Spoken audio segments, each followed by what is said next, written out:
गोजोन्थों आंनि बड'लेण्ड नांगौ इउटुब चेनेलाव नोंथांमोन गासैखौबो आंनि गोसो गोरबोनिफ्राय अननाय सिबिनाय गाहाम हामलायनाय जासिहरग्रोनायजों लोगोसे नोंथांमोन गासैखौ बरायग्रोनानै लानाय थाबाय।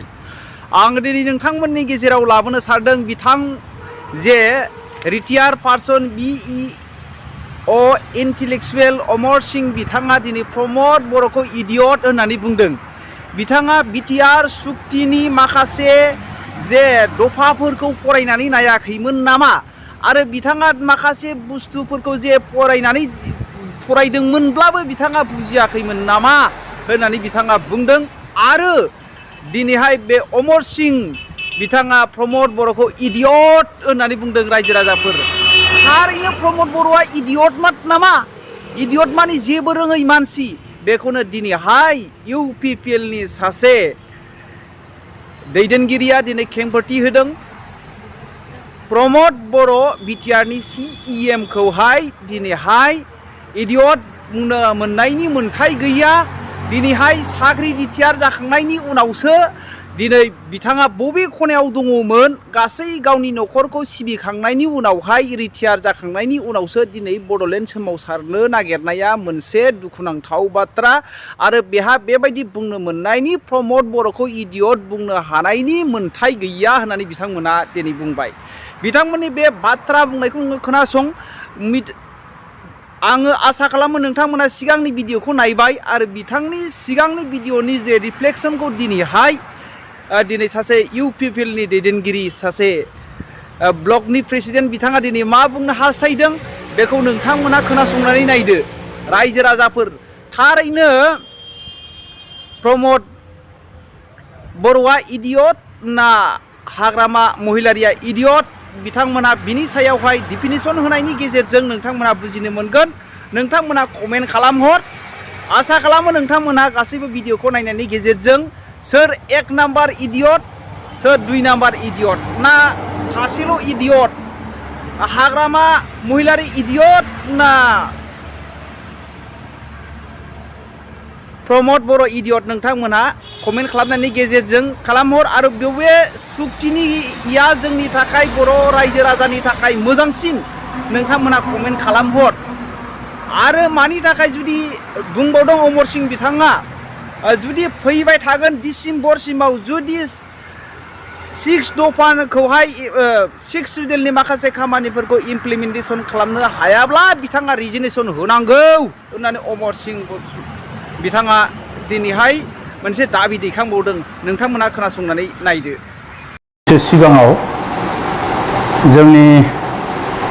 सासे बर'निनो जायखौ इन्टेलेक्सुवेल होननानै सानना लानाय जायो बुंनानै लानाय जायो बेबायदि बिथाङा जोंनि बिटिआरनि चिफनि सायाव जिखिनि गाज्रि राव बाहायनानै जिखिनि बिबुंथि लाखिदों बाथ्रा बुंदों बिनि सायाव जाहैबाय अमर सिंह ब्रह्म होननाय सासे व्यक्ति। बिथाङा बर'निनो इन्टेलेक्सुवेल होननानै जों बुंनांगोन खारन रिटायार्ड सासे BO बिथांनि जि खुगानिफ्राय जिखिनि बाथ्रा ओंखारदों बेयो जोबोद निहाथ जायखौ जोङो बर'नि इन्टेलेक्सुवेल होननानै सानना लानाय जायो लेखा गोरों होननानै। आरो बिथांबायदि मानसिया बिटिआरनि सासे चिफखौ जेरैबायदि बाथ्रा बुंदों बेयो साधारन सासे लावखार गथ'फोरनि बुंनाय बायदि लावखार गथ'फोरा जेरै फोथाराव नांलायलायो बेबायदि बाथ्रा बुंनाय मोनदों।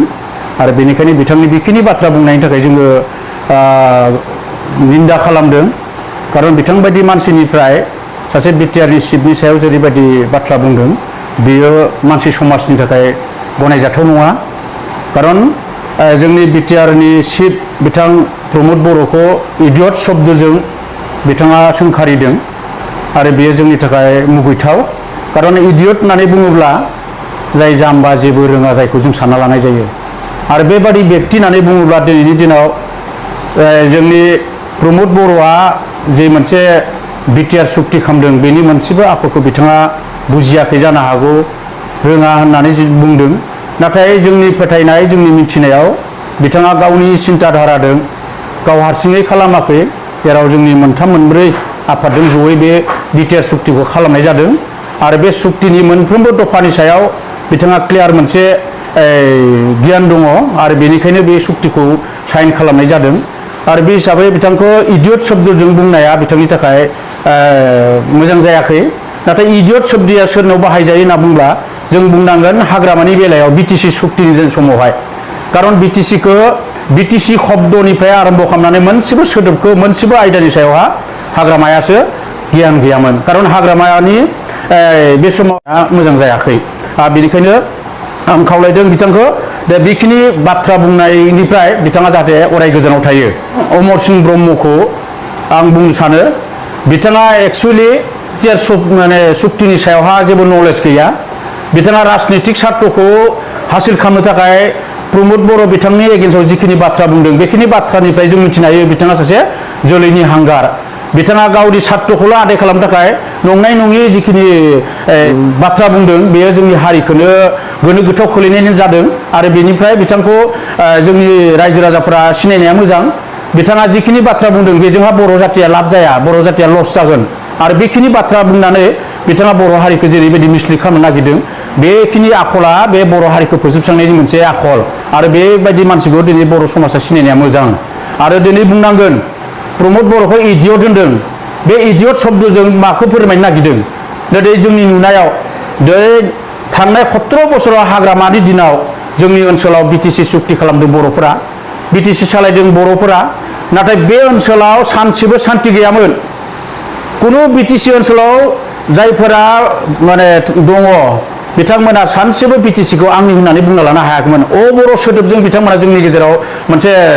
गोजान जानानै दंमोन नाथाय प्रमद बर'आ बिटिआर सुक्ति खालामनायनि उननिफ्राय दिनै जोंनि ओनसोलाव कुनु बर' सोदोब गैया बे ओनसोलाव थानाय जेसेबां सुबुंफोर दङ माहारिफोर दङ गासिबो खौसे दिनै बिटिआरनि मोजांखौ सिन्था खालामदों आरो बेनिफ्राय जों बुंनो हायो प्रमद बर'आनो जोंनि ओनसोलाव मोजां मोनसे सान्तिखौ लाबोनो हादों गतिके बिथांखौ बोरैहाय इडियट होननानै बुंनो नागिरखो बियो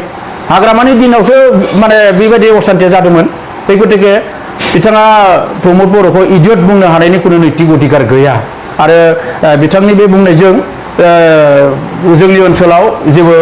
खहा जाया बे समाव हाग्रामाया बिटिसिखौ मेगन मिसिबनानै सुयैल' होदों जोंनि मिन्थिनायाव जों नुनायाव कारन बिथाङासो इडियट कारन बिटिसिनि गासै आयदानि सायाव गासै सुक्तिनि सायाव गुबुनासो बेखौ सुजुथायनाय जादों जोंनिनो गोरों गोराफोरा बेखौ सुजुथायनाय जादों नाथाय बेयावहाय बिएलटिनि चेयारमेन हिसाबै हाग्रामायासो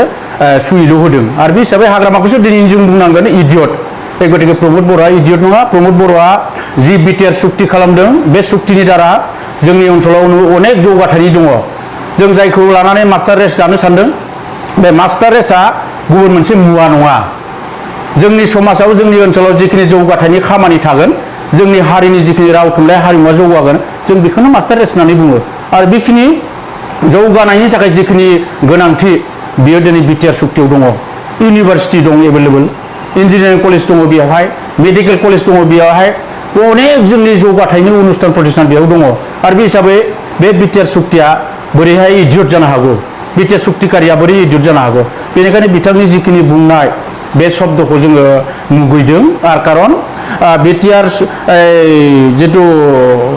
जोंनि शिबनि सायाव जाय बिथाङा बुंदों बिथाङा एक्सुअलि आं नैबे प्रेस मिटनि गेजेरावसो बिथांखौ नुनो हादों बिनि सिगाङाव बिथाङा बबे हाग्रायाव दंमोनथाय बर' हारिनि बेसेबां अनफावरि जानानै बोरै नुजानानै दिनै बिटिआर सुक्तिकारि प्रमद बर' बिथांखौ इडियट शब्द बाहायफैदों बेखौ जों सोमोसोनांदों मालानिफ्राय बबेनिफ्राय ओंखारजाफैखो जों बिथांखौसो बुंनांगोन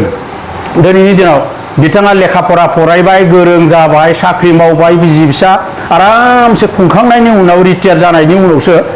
दिनै बेयाव हारि अनफावरि जाफैदों बिथाङा सासे सेल्फिश बिथाङा हारि दानायनि बिथाङाव माबा गैया